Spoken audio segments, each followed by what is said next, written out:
A lot of y'all been asking God, have you forgotten about me? And God wants you to know that He has not forgotten about you. And He wants you to know you're actually in a season of harvest. This is a reaping season that we're in.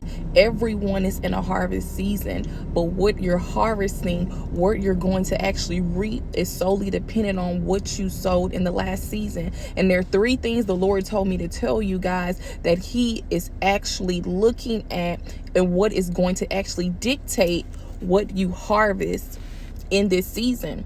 The first thing is those that sowed corruption, you're going to reap corruption according to Galatians. I believe it's Galatians 6 and 8 or 9. If you sow of the flesh, you will reap of corruption. And the second thing the Lord told me to tell you was that those that sowed in tears, they shall reap in joy. You're going to be joyful in a season. And this is actually going to link to the prophetic word that I released some time ago, or a couple days ago, the recompense of reward. This is a repayment of what the Lord is doing. He's settling His people in this season. He's settling those that have been wanting or expecting things from God, and they've positioned themselves through obedience. They position themselves through seeking God and being in an alignment and divine ordination of what the Lord is doing in this earth and what He's doing in the midst of His people. And the third thing the Lord told me to tell you guys is that those that sold the time and they felt like they lost the time, or you are out of order with what God was doing before in previous seasons,